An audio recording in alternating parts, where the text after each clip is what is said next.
We got a video about LeBron James said something that I thought was asinine. And he said that he wanted to only make the game 40 minutes.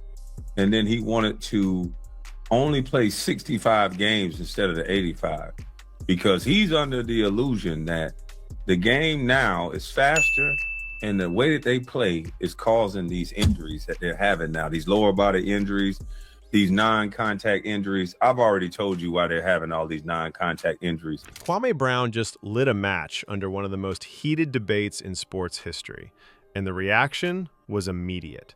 The moment his comments about LeBron James started circulating, fans split into sides.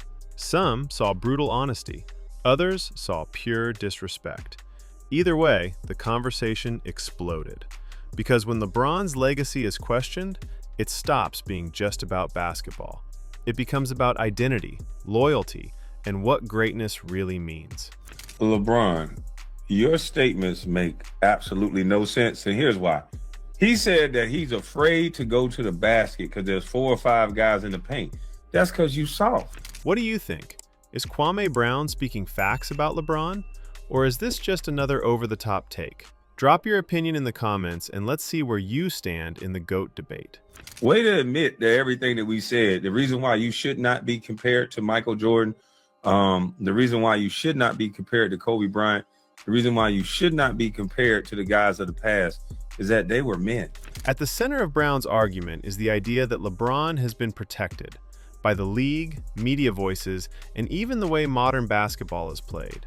He believes that when LeBron talks about reducing games, shortening minutes, or changing pace due to injuries, it sounds less like leadership and more like someone trying to reshape the environment. This is LeBron making his claim. KG, Paul Pierce is going to tell you what they think, and then I'm going to come back and give some commentary. Hopefully I'll stay quiet. You know, at some point, like you said, it'd be a conversation that'd be brought up again, and hopefully we can kind of figure it out and get to a better place about it, because the game is different. Like, I want people to understand, and our fans to understand, that playing 82 games in the 80s and 90s is not the same as playing 82 games in the 2020s. It's just not. The way we play, the level of pace, the level of the speed that we're playing at, it's a different game now. It's a totally different game. And, you know, it's a lot of soft tissue injuries that's happened now because of it. I hope we can get a handle on that as well, you know, because that's big in our game. I think when I first came into, you know, to the league, Reese, like, some of the biggest concerns of injuries was like, you know, a high ankle sprain. You know, you was afraid to step on somebody's ankle because there was 4 or 5 guys sitting in the paint. LeBron, on the other hand, framed his comments around how today's NBA is faster, more spaced out, and physically demanding in new ways. Soft tissue injuries, pace, and constant movement define the modern era. That perspective makes sense to many, but critics like Brown see it differently. Guys with athleticism, myself, Tracy McGrady, you know, Vince Carter, you know, to name a couple guys, sometimes you're afraid to take off into the lane because there was 4 or 5 guys sitting in the paint. If you land on somebody's ankle, you get a high ankle sprain, you out 4 to 6 weeks. You know, now that's not really much of a, you don't really see that as much now because the game is so spread open, it's so much pace. But now you see the new ankle sprain is the calf. Right. You know, so, you know, hopefully we can get a handle on that from a medical standpoint. But it's just a game. I just want the fans to understand that the game is a little different. Brown's response flips the lens back to earlier generations.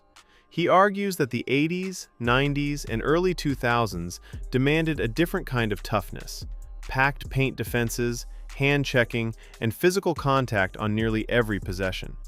To him, those conditions shaped legends like Jordan and Kobe, and that's why comparisons hit a nerve. Those other men overcame the rules based on what they were. You seem to have found a way to talk good as a and get people to believe the things you're saying through Clutch Sports, through you and your marketability, and just the things that you're saying is not factual. This is where the emotional charge enters the conversation. Because when you compare eras, you're not just comparing stats, you're comparing philosophies. The 80s and 90s represented grit, slower scoring, and physical battles. Today's era represents speed, skill, and offensive freedom. Brown's argument essentially says LeBron benefited from the modern system, while legends before him overcame harsher conditions. And that idea resonates with fans who already feel nostalgic about old-school basketball. That's why you're not in my GOAT category. The GOATs don't change the rules. The GOATs are faced with the same circumstances as everybody else, and they rise above. What is the difference between LeBron and a participation trophy kid? And I'm not talking about for his athletic ability and the things that he's done in the league. You guys can't see the game the way I see the game. All the traveling, all the things that they allow this young man to get away with, all the traveling to other teams, the things that he was able to do is unlike no other NBA player. So with that being said, you have to have an asterisk by the things that you're seeing. But the real spark comes from the GOAT debate. Brown didn't just say LeBron isn't the greatest. He framed the entire conversation as manufactured. According to that perspective, LeBron's brand, media reach, and influence have elevated him into a debate he didn't earn in the same way Jordan or Kobe did. That's a heavy claim, because it challenges not just LeBron's performance, but the legitimacy of how greatness is recognized today. It's never been done before. 41-year-olds dunking on people, and we can't explain why his testosterone didn't go as low as every other man. You can't tell me he's eating kale, because I'll go eat a truckload of kale to get back in the league. You can't. I don't believe in make-believe. I don't believe in a tooth fairy, and I don't believe in Santa Claus. I just don't believe things that people tell me, and sometimes it rubs people the wrong way. Supporters of LeBron immediately push back with numbers. Longevity, scoring milestones, playoff runs, championships across multiple teams. These are not media creations. They're measurable achievements.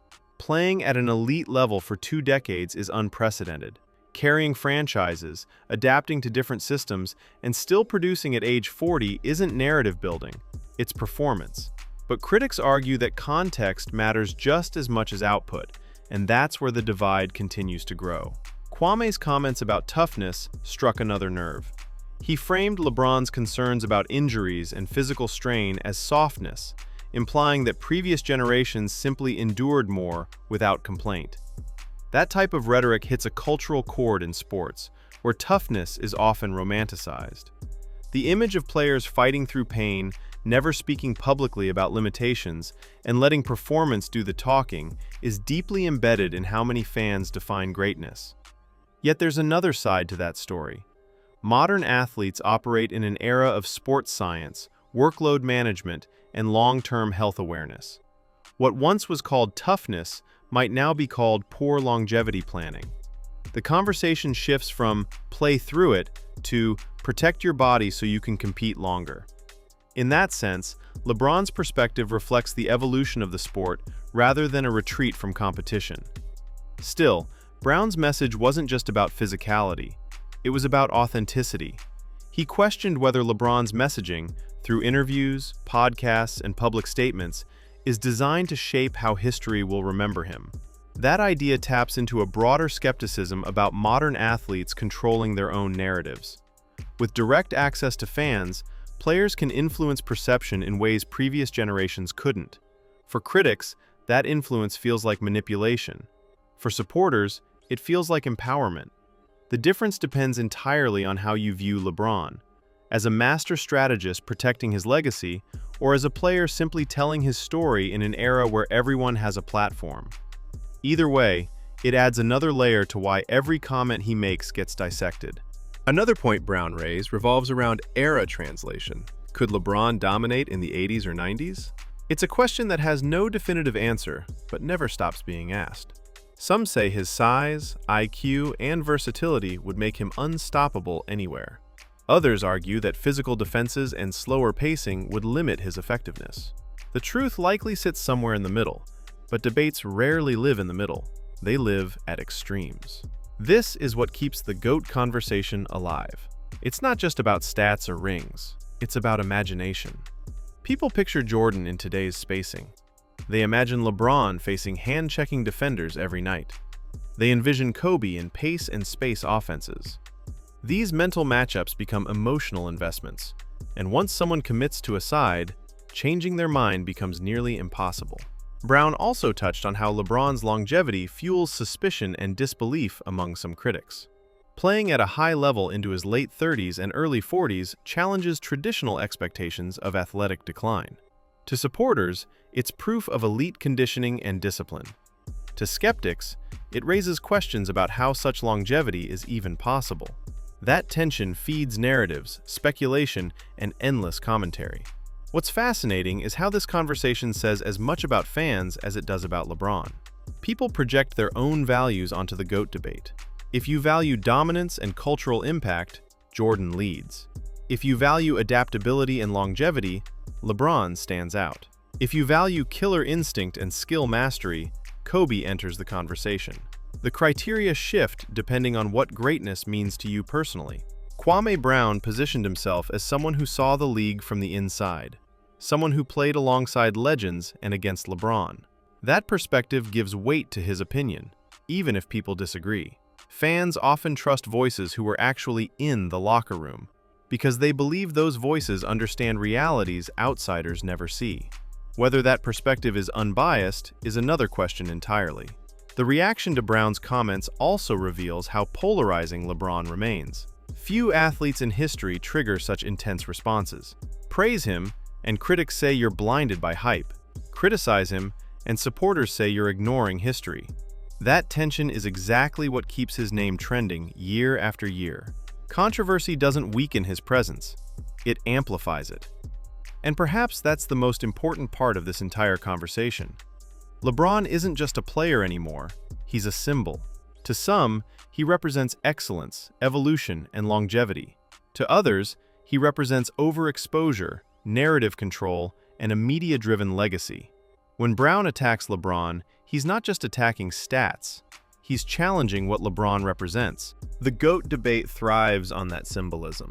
It isn't meant to be settled. There's no final metric, no universal formula, no definitive answer. It's an argument designed to continue across generations, fueled by emotion, nostalgia, and personal bias.